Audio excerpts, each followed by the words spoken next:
If you ever feel like you're on the Price is Right when pricing your web design proposals, just trying to guess the highest number that they'll say yes to without going over, I've got just the thing for you. Go to webdesigneracademy.com/proposal to get a free training where I break down the 5 subtle proposal mistakes even experienced web designers make that have them leaving literally thousands of dollars on the table, and find out what to do differently so that you can charge 2 to 3 times more for work you're already doing. To get your hands on that free training, just go to webdesigneracademy.com/proposal, enter your name and email address, and I'll send you all the details. That's webdesigneracademy.com/proposal. Welcome to the Profitable Web Designer Podcast, the place where women web designers come to raise their prices, book higher paying projects, and run their web design businesses without overwhelm and burnout. I'm your host, Shannon Mattern, pricing strategist and founder of the Web Designer Academy, where you're just one proposal away from the money you truly deserve to be making. And I'm here to help you build a web design business that feels as good on the inside as it looks on the outside. So let's go ahead and dive into this week's episode. Hello, everyone. Welcome back to the Profitable Web Designer Podcast. I'm joined by our client success coordinator, Erica Nash. And this is our 2025 year in review episode. So, Erica, welcome back to the show. I can't believe it's time for this. How did that happen? Where did 2025 go? It's crazy. So, this is where we'll share how much money the business made in 2025, how much we spent, all of the lessons learned along the way. It gets to go wherever it's going to go. So we're just here to share like the behind the scenes of like growing a business, all of the mindset shifts and all of the lessons and all of the growth. Even though we run different business models, you're a web designer and I run a web design business, web design coaching business. It's all the same. It's all the same no matter what. So I'm just here to like share all of those things with you in hopes that it inspires you and helps you grow and helps you maybe see things in a new or different way. So yeah, anything? I love it. Before I hand it over to you, Erica, and we get started. Amazing. So what was the total inflow for 2025? The total inflow for 2025 was $304,000, $304,785. So almost $305,000 in 2025. Amazing. Where did that come from? That came from Web Designer Academy, which was our core program. So I can actually, let me just tell you exactly where all that came from. Let me pull up my little spreadsheet here.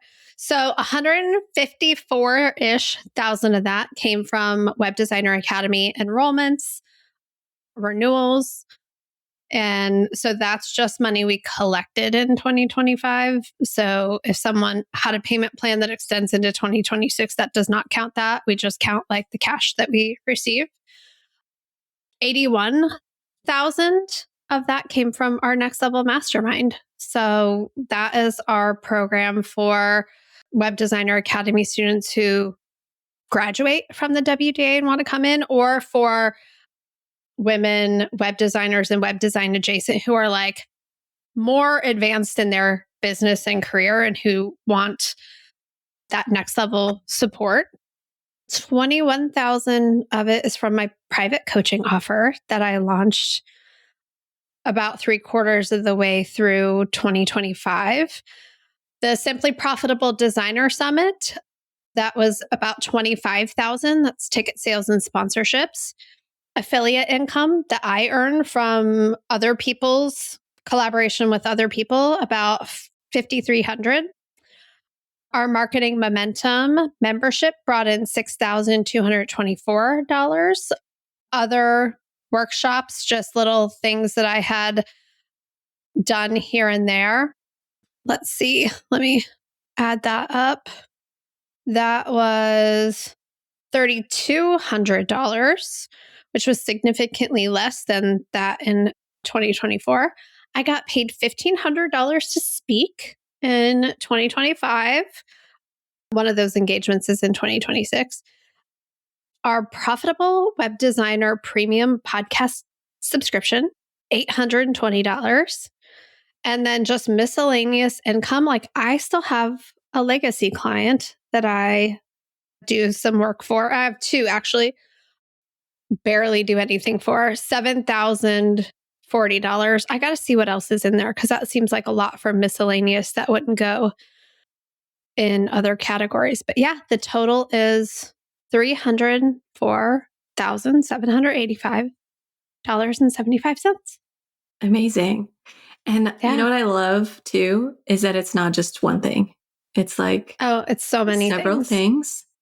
And I also love that some of those might, like, to other people might feel like it's insignificant, like too small or whatever, like the private podcast being $800.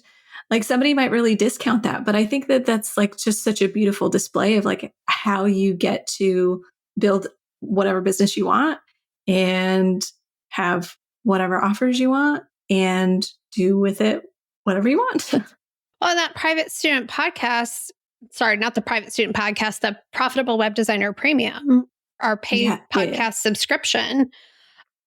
And I'll be making some decisions on these things in 2026, but that was responsible for 2 or 3 people then turning around and paying us $5,000 to join the Web Designer Academy because they got to see what it's actually like on the inside by listening in on those coaching calls. And so strategically, that is priced where it's priced as a stepping stone to build some trust, to create the next step of coming to work with us. So there's like strategic reasons to price things certain ways that aren't necessarily meant to bring in so much revenue. They have a different purpose and they have a price tag attached to them for a reason. And so every single one of those little pieces of revenue had an intention when we decided to like create the thing and put a price on it. And then we look at all of the data at the end of the year to decide, what was my intention for this?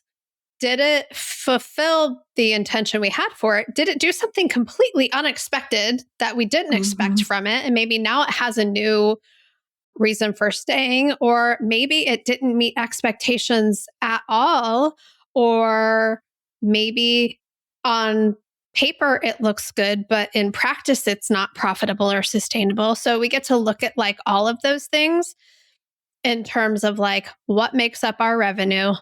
What's the actual like level of effort of delivery? Like, did it do its job?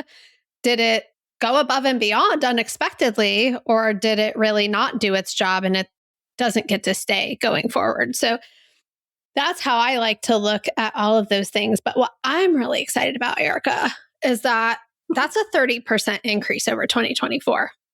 That's incredible. When you think about what we did in 2025, the projects that we embarked upon, not only with your company that you run outside of the Web Designer Academy, right? Creative Studio, Zainatin Consulting. I'm pretty happy with the 30% increase in revenue as an outcome from the initiatives that we took on in 2025. That's a big, huge deal. So big, huge deal. And we might get into this later, but I'm going to ask you this now. Do you ask me anything now? Did you at the time, I know it's like different looking back, but did you at the time feel like those things were huge, big time risks to take on the cost? So do you mean like specifically the rebrand and like the investment in conversion rate optimization? Yeah. I didn't think of them as a risk. Amazing. I'm curious. Yeah. Tell me more about the question. I'm just curious about how, like it created... I was looking at upside, pure upside, pure opportunity. Amazing. I love that. I was curious because at the time, I was wondering if it felt like this is really risky, but I am going to do it anyway. And then now you're looking at a 30% increase from a variety of efforts and different things. So yeah, I was just curious if it felt really heavy at the time, but that you trusted that it would pay off, and then it did. But it sounds like you were like, no, this is going to, you just decided that it was going to pay off and did. Yeah, it did not feel heavy. And I think that that's kind of one of those. I'm not saying that if it feels heavy, it's wrong. I think that there are some stretchy decisions that sometimes we make. But in terms of like, when I reached out to you, I don't know, over about this time last year, over our break, being like, hey, I know I've talked about this, but I think now is the time. I really felt like now was the time. I really could see like, here's what it's been costing me to not do this. Here's what I want this to create for me.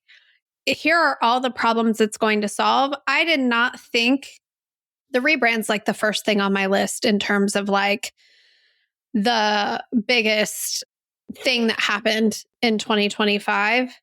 I did not look at refreshing our branding as like someone's going to come on our website and see this branding and immediately join the Web Designer Academy. Like that. If only it worked that way. That was, I'm sure, when we talked about like, what are our reasons for this? Obviously, getting more clients was one of the things, but it's not that the brand was going to get us more clients. It was what the brand was going to empower us to do as a business. Yeah. That was going to create the capacity and the circumstances for us to get new clients. And so I could look and see where all of the current or the prior branding was hamstringing me and holding me back in so many different ways. And so that project, there could be no downside. Like I was going to, at the minimum, I was going to get time back. And I know that that's all I need to create the outcomes that I want is capacity. And so it didn't feel like a risk. It didn't feel like there was a downside. I kind of think about like one of the things that I've been reflecting on with how I've been marketing the Web Designer Academy is just this like heavy emphasis on ROI and dollars. And I think that that's important. And I think like it's a pretty tangible outcome that we help our clients create. And it's an easy one to point to, but it's not the only one. And I think of like the instant relief of like, now I know why what I have been doing hasn't been working and I know what to do instead. And there's immediate relief even before the implementation of that happens. There was like immediate relief of embarking upon the rebrand process, even though we didn't even roll it out until July. It was like, I'm doing something to solve this problem of capacity in a really big way. So yeah, no, those decisions did not feel heavy. They felt like overdue, if that makes any sense. Yeah, absolutely. And like as the designer, I love hearing that. That's amazing. Like, yes. Well, and I know I think your question kind of reflects maybe some of the thinking that our listeners might have about the decision to work with you being like your client's decision to work with you, like being this, like, it's like, I'm going to kind of call you out a little bit. It's almost like from an expense mindset. Because you said heavy and you said risk. Yeah. Oh yeah. No, and when we're operating with an expense mindset, we are like, it must be a heavy risk for our clients to part with their money to work with us. And when you're, not everybody thinks like that. You know? Yeah. I have noticed that, I've done a ton of work on my own, like money mindset and like how I spend money, and scarcity is going to get me every single time. We all have No. blind spots, Erica. We all have blind spots. And if our default is expense mindset, and if you're a new listener to this podcast, we talk about pricing paradigms and how there are three of them: investment mindset, hustle/hybrid mindset, and expense/employee mindset. And if you operate with an expense mindset, you're like, oh, because money is scarce, if I receive it from you, it's risky for you. And how we project our own money mindset onto our clients a lot of times. And like, you can work on it all you want, but it's like, it can still be there operating in the background, like a little program on your computer that you don't even know runs, but keeps the computer running. And I just think that that's just like a blind spot for you to like be aware of. Yeah. Because like it's just as likely that I'm like, no, there was no risk at all. It was all upside. I could see no risk to doing this. All reward. Yeah. I mean, that is, of course, beautiful to hear. And and I think that it is worth noting for anybody who like sort of resonates on that level that like, I had done a lot of work in 2020. I mean, over the past few years of just like sort of dismantling my beliefs around money, around scarcity, around all of those things. And I got to a place where I was feeling very confident in just like money stuff in general. And I say that not to say that like I had an abundance of money, because that was not a factor. Like I was in a like whether there was, whatever the number was didn't matter. Pointless in any of these discussions. Yeah. But I was like knocked down a few flights of stairs, right? In November, I had something happen with a client. And so like, it like knocked me back down. And so I guess I say that to say that, like you said, like it's kind of that well-worn pathway, that program that's running sort of on autopilot.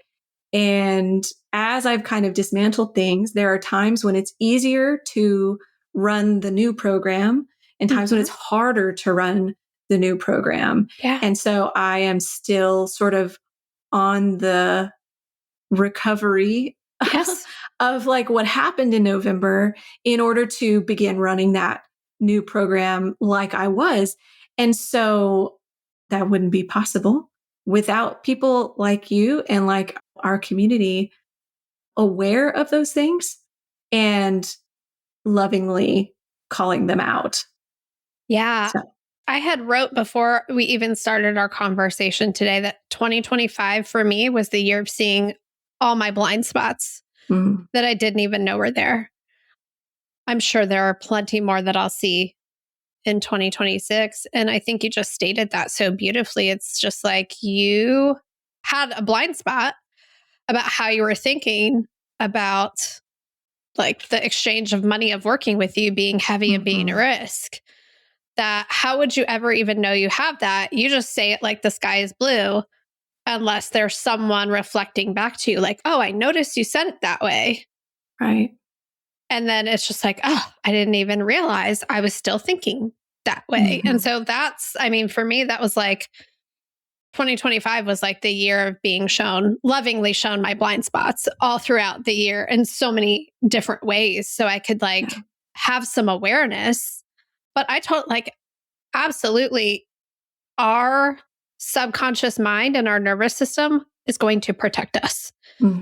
And this well-worn neural pathway of the way of your thinking about money is just a way you protect yourself.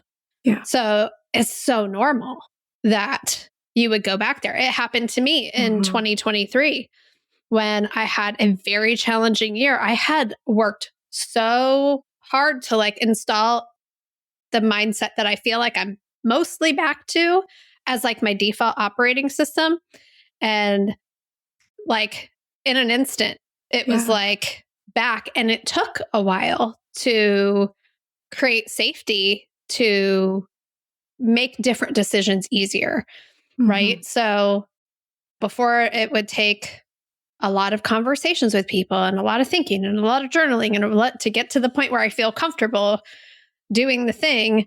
And then it just became easier and easier and easier. So what you're going through is like so very normal, and why it's so important to surround yourself with people who understand what is happening. Yeah. And can like safely guide you through it and not just like push you into the deep end. Right. Exactly. When you're not ready to go there.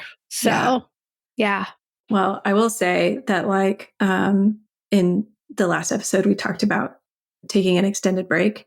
That was the best thing that I could have done for myself in sort of restarting the new program and running something different. Giving myself that time off allowed me just like the distance from my business for just a little bit to be able to get perspective, to be able to rest, to be able to just like be away from my computer, and just that space and the, I don't know, like renewed sense of energy allowed me to like just be a little bit more aware of my thoughts and like how I was thinking, and just like kind of like you said, like just deciding like we don't think like that anymore, and like moving in. So I think I'm close to the other side, but yeah. I love that. And it does take a pause, a strategic pause, as one of our podcast guests, Andrea Libros, called it, a strategic pause to rest. Our brains constantly work. We don't rest them enough, you know? Yeah. I almost feel like rest can give us a quantum leap. We think like, oh, if we just keep working, we'll get there. Like sometimes the strategy is counterintuitive, and we need rest to get perspective and energy and all of those things. So I'm just so glad that you gave yourself that, and that you intend to give yourself more of that this year. Yeah, for sure. For sure.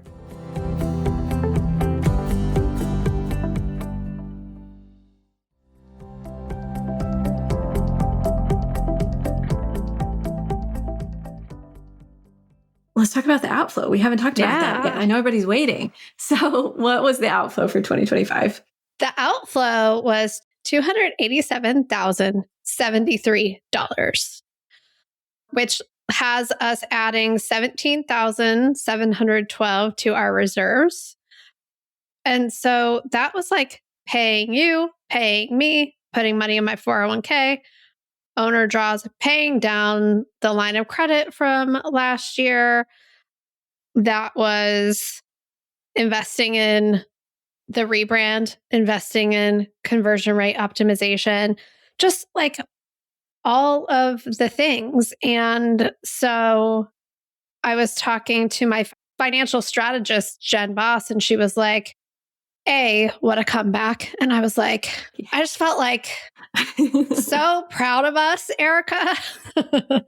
She was like, what a comeback. And she's like, B, it's been one of your most profitable years. She was like, look at 2022.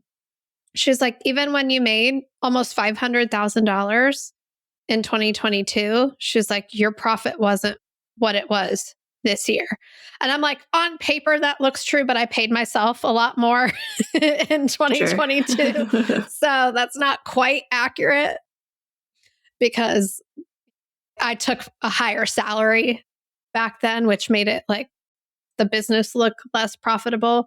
But still, we're trending in the direction that I want to be trending. And she and I talked about sometimes when businesses set goals for big growth in too short of a period of time, they actually like sabotage the growth that could have happened. And she talks about how growth comes from a healthy business. She was like, so if we shoot in 2026 to have the exact same year that you had in 2025, she was like, it's more likely that you will grow in 2026. But if you set an aggressive goal to grow for 2026, you might divert resources into things that aren't going to be, you're going to like take nutrients from the roots and like kill the tree. And I was like, that is so interesting because I love the idea of just doing a repeat of 2025. Yeah. With some strategic changes, right? Like we don't need to do a rebrand, but what we are doing now in 2026, one of our things is kind of re-engineering our workflow and bringing some support on to take some of the more repetitive tasks off of your plate so I can give you more higher level things to do. And so we're just kind of re-engineering our workflow and creating more capacity for both of us to do more things that are revenue generating. And I think that that's like last year we did the outside of the business. Now we're doing the inside of the business. Yeah. And I think that we set ourselves up to be able to do that this year with all the work that we did last year. Oh, I totally agree. And I think that like the systems and the processes that we already had in place, plus just the very strategic way we went about the rebrand with the intention of how do we make these things so much faster, so much easier, so much more repetitive. Even if we decided, like, let's just do a repeat of last year, the capacity that's created from that, oh my goodness. And like, plus bringing in additional support. Yeah. That is wild. Absolutely wild. How cool. It's exciting, right? It's very exciting. Yeah. So that was our outflow for 2025. About the same as last year. Let me look. Let me just double check that statement. The other interesting thing, and I think I talked about this in previous income reports, is Jen is helping me build some more dashboards so that I can see these numbers all in one place. Because that was a blind spot that I didn't know that I had. Is like, I track my numbers. Of course, like I know all of these things, but like I did not have the full picture and I was missing key because I didn't have everything in all in one place. I was just missing key pieces of the puzzle that weren't there because I didn't have them all. Like, it's like I had all the pieces of the puzzle spread out all around the house. Like, and so we're building some more tools for me to be able to like look at projected revenue, committed revenue. What does that look like? So when I'm making spending decisions in the future, I can see the future committed revenue more clearly than what it is right now. So yeah, I love that. Yeah, looking at last year, our outflow was actually 233. So our outflow this year was 50,000 more than it was last year. And so once I meet with her, I'll look at exactly what that was. But I'm pretty sure it was paying down the line of credit, paying myself more, the rebrand, and like the extra projects that we took on this year that we didn't take on last year. But I'll look into exactly what those were. It's only January 6th. I haven't had time to look at it. These numbers haven't been audited. By the time we get to it, they could adjust by a few thousand here or there if I like miss something in my calculations. But yeah. Well, you paid me more in 2025. Yes, I paid you more. That was part of that as well. Well, so worth it. Oh, much appreciated. So let's talk about, I know you have some things that you have listed. Let's talk about some of the important things that happened in 2025. Yeah. So I think hiring the financial strategist, her name's Jen Boss from Peak to Peak Solutions, was pivotal. Again, another case of, we talked in the last episode about how one of our Web Designer Academy students, Lindsay, was like, I'd been doing this thing on my own for so long.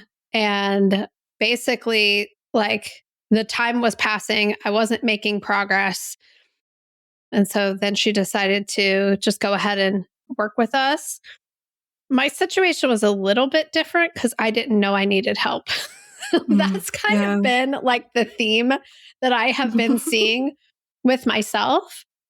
There are so many things that I'm competent at that I do well enough that I don't realize how much I'm missing by not working at someone who is an expert in that thing.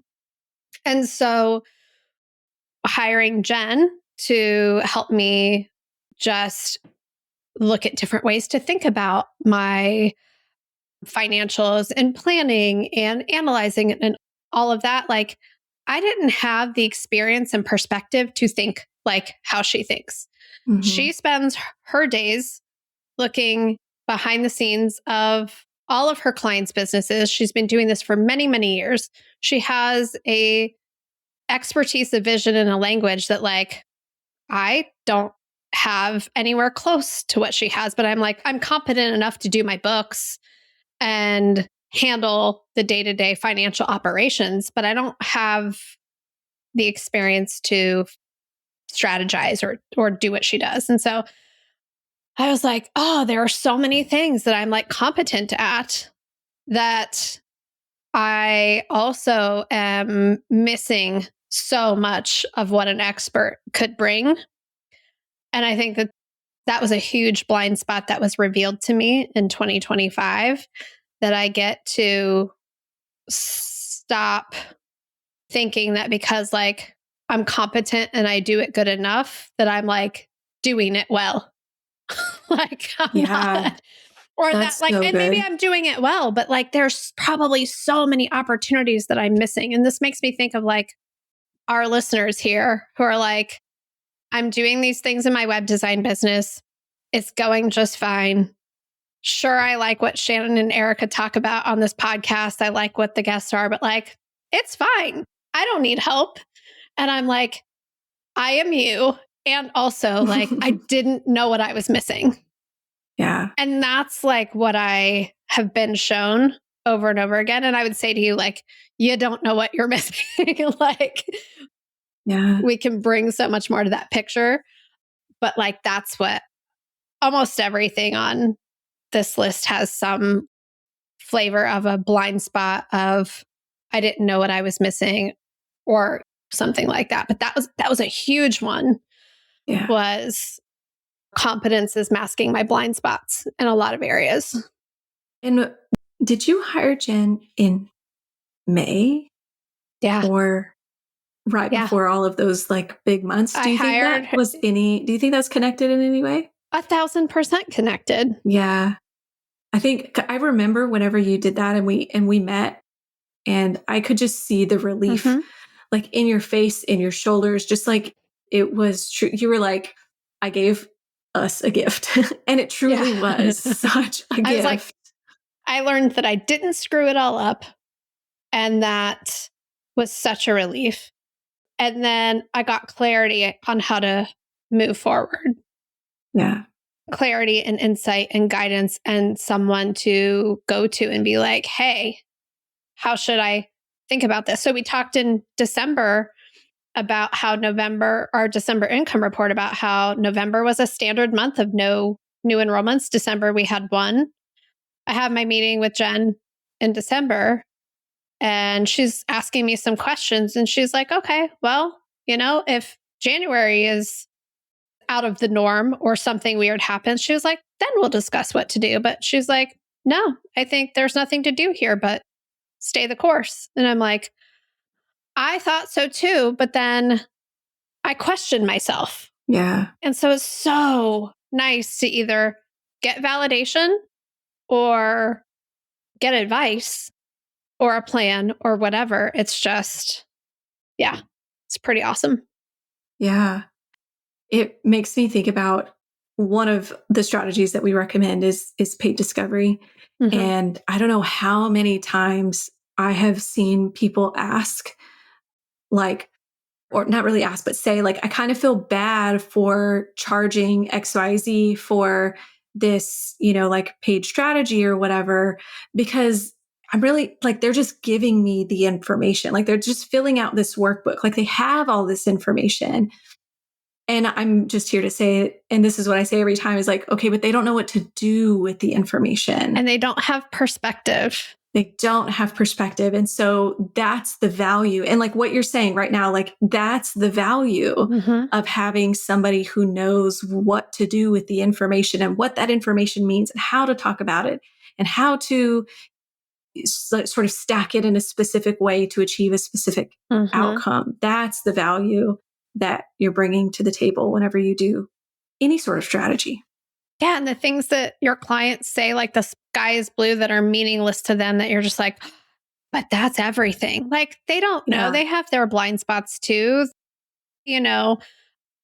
So just having someone else there to be the sounding board is huge. And so please don't discount what you bring to the table in terms of you are that person for your clients who has done this for so many other people, that has the perspective that they don't have, even though they're the ones holding all of the information. So yeah, that was huge. And I was just like, tell me how I can give you money for next year.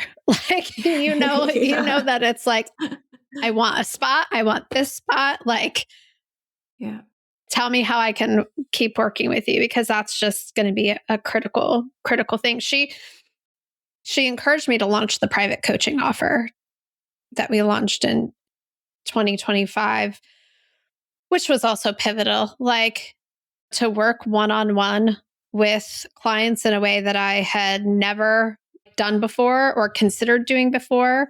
That was huge. I didn't realize how much I loved doing it. It was incredible to see how much progress people were able to create in just a 90-day coaching container. And that was one of the highlights of 2025, but also something that came out of my work with Jen as well, was adding that offer on. And so just seeing how the people who took me up on that offer, like how their businesses have shifted, but just all of our students in 2025, I think I like to think back to all of the celebrations that they've shared throughout the year and all of the challenges that they've overcome, and just even the courage to come work with us in the first place. Just even making that decision to join our program and invest in themselves in that way is a big, huge deal. So I just think of like all of the people that said yes to themselves in 2025, like how that shifted everything for them, and how they did things that they never even fathomed that they could do. Like, how they've blown their own minds. And so that's my just reflecting on their success has been really very rewarding. And then just a couple of other things that happened in 2025. I finally realized that our package matrix strategy is the through line of everything that we do at the Web Designer Academy. It really is like the linchpin of all of the strategies. And so I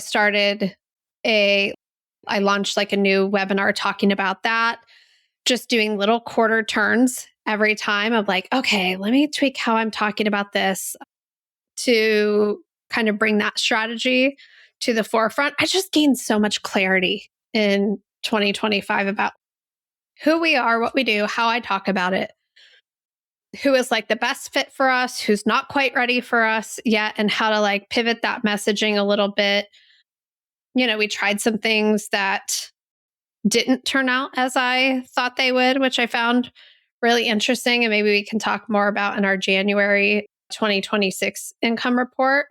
But our marketing momentum experiment, I launched a membership this time last year because everybody tells us that getting clients is their number one challenge.